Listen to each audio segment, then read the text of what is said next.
Hey YouTube, how you doing? Kevin here. Sorry about the delay there. This is the Kawasaki KE102 frame. It is going to be green, the Kawasaki green there, which is a lime green. I just pressure washed it. It is fully stripped down. This is the one that I picked up in the great state of Vermont. Actually, you saw the pictures on that, the video. So this is how it looks right now. This is going to be the Kawasaki KE102 for our documentary, which is going to be airing on Sundays on YouTube. And we're going to be building this thing up. So the first thing was to get it stripped. On my video, I showed you guys how I tag and bag things. Okay, sorry about that. So as I was saying, I pressure washed it. This is going to be for the Sunday documentary on the KE102 build. So we're going to be, I pressure washed it. I'll show you what I used to pressure wash this. I have a nice heavy duty commercial pressure washer. This one does not have heat, so it's not one of those top end ones, but it does all right. This is a 13 horsepower Honda. It's a what do you call it? Excel, made by Excel. 3700 psi Honda, 13 horsepower. So, and I use a little bit of simple green, and man, just got real. So I have the sandblast. I got to pick up some Black Beauty on Saturday. Black Beauty's the glass beads that we use to sandblast, and we're going to sandblast this whole thing, and this thing will be back down to its bare metal. And there's a lot of cracks and crevices, so it has to be really done precise. So what I do is I pressure wash them first and get all the dirt and crap that's in the cracks and crevices, because if not, you're wasting your sand, you know. So this is going to sit out here and dry on this little stand here. That's glass, by the way. That's glass, and that just shows you how light this frame is. There is no weight to it. It probably weighs, I want to say close to 20 pounds, maybe.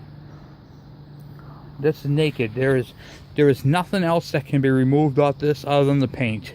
Everything from the bearing caps for the races that pressed in here, those are removed, because I believe the KX front end that we're going to be using is cone style. So we're going to be using all that. So, but this is it. So actually what we're going to do is I'm going to pause you for a minute, and I'm going to do an experiment. Okay, so for this experiment, we are going to use a bathroom scale right here. See if I can, a little dusty. Here we go. Let it zero out. Okay, now it's at 0 pounds. Okay. This bike weighs naked 21.8 pounds. That's how much the frame weighs. The frame literally weighs 21.8 pounds. Ain't that crazy? That is a lightweight frame. Right there, you saw it, guys. 21.8 pounds. That is nothing. That is absolutely crazy. 21.8 pounds for just a bare minimum frame. There is nothing that can be removed from this frame. You could actually, if you wanted to make a dirt bike with no lights or anything like that, you could take at least a pound off this bike by simply getting rid of useless tabs. Cut out some of these things that, if you wanted to do an oil mix, you can cut off that bracket right there. You could, what do you call it there? There's a lot. You can cut this piece off right here. That's pretty thick. You can cut the, that's the stop right there that allows you to, handlebar stop. So there is some metal that can be cut off this. If you're not going to use that, you can cut this little tab off right here. You can easily take another pound off this frame, make this into a 19-pound frame. However, I'm not going to, but you could. I guarantee you could take a pound off this thing easily. And a lot of it's thick metal too, like that one right there. You can take that off. That's your helmet lock. Yeah, that's your toolbox lock right there. You can take that big wing right there off, and you take the adjacent one onto the other side off. Yeah, there's a lot you could really lighten up this fat lady. You could even drill some cool circle holes in the frame here to lighten her up too if you wanted to, but you really don't need to. It's a it's not aluminum. If this was aluminum, that'd be a shit ton lighter, but it's not. So we're going to work with what we got, and we're going to make this look absolutely gorgeous. So what I decided to do is go with the because this bike is an on off-road, the color scheme other than the swing arm. The swing arm is going to be the gray. We're going to do the Kawasaki green and black, and the black is going to be what I'm going to use to symbolize that it's a what do you call it there, an on off-road bike, as opposed to Kawasaki everything's green. I'm going to show you guys some pretty cool stuff coming up. I'm going to show you guys the rear tire modification. You guys take an engine motor mount, and you know how it's filled with the polyurethane. I'm sure you heard the polyurethane bushings. They're red, and they're really, really strong. And you know on the back wheel how you got the four rubber mounts. Well, we're going to make the rear wheel and the hub one piece, but it's going to be welded together with polyurethane. It's super strong, and it's not going to flex like the rubber does, but it will still dampen it. So we're going to need to do that modification when I increase the horsepower, or else we're going to have some rim problems in the back. So I'll be teaching you guys a little bit about that and the chemicals and stuff that I use to mix, pour, and how I do it. So this is going to be a really cool one-off Kawasaki 102. I am extremely excited about doing these videos on this, and this is going to be cool. This is going to be cool. So these are going to air on Sunday. What do you call it there? And they're going to be, there may be some weeks where I do 2 short videos, but I'm going to do these in half-hour segments. Is the plan for these. I'm going to spend a half hour with you guys, and we're going to work on these on this KE102 build, and we're going to be starting them on Sundays. So I got the first one's already made. I'm going to be putting that up on Sunday, and yeah, we got some pretty cool stuff coming up. So I like this frame because it's got the short coil mount, so I don't have to use my little bracket I made. Inside this little lock cylinder comes through. It's a little wet in there.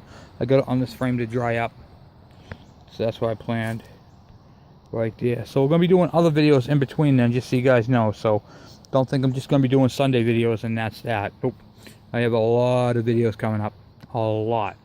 So as always, thank you guys for watching, and I really appreciate your feedback. And if you guys have any cool ideas, I want to talk to you guys about the shocks. The shocks we're going to be using is an air shock. It's got a little air can on the back of it. That's going to complement the front forks, because we can't use the KE100 forks, rear shocks. And the reason for that is because we want this thing to ride like a dirt bike on the street. So we're using the KX front end, a KX85 front end. We're going to use aftermarket air shocks with the little expansion chambers on them. They look really cool, and they're going to fit right on this bike. I found a set on eBay. We're going to polyurethane the sprocket hub. Let me show you what that looks like. Okay, so this is the rear hub right here that I'm talking about. This fits into the rim, and it is held on. It drives the wheel with these 4 cogs. These four pieces, and they go into these rubber pieces right here. Okay, and these fit inside the rim, and you'll actually see the play. Okay, so when you go to take off, see how loose that is? Okay, you lose power when your bike goes to take off. It loses power right there. Those are to dampen the ride. We are going to pour polyurethane. It's going to be red rubber. It's going to be way better than this, more stability. It's going to be way stronger than this, and we're actually going to bond this using the polyurethane to the frame. Now, what are the benefits? The benefits of that is the rim, like a regular dirt bike, will be one piece. It'll be stronger, and it will still dampen. It will still dampen. So that'll be polyurethane. It will still dampen, and it will still work like it's supposed to. However, it'll be one piece. What are the downsides to it? Okay, well, the reason why this comes apart is for the sprocket studs. The studs in the back here, they poke through, all four, and then they come through to tighten up.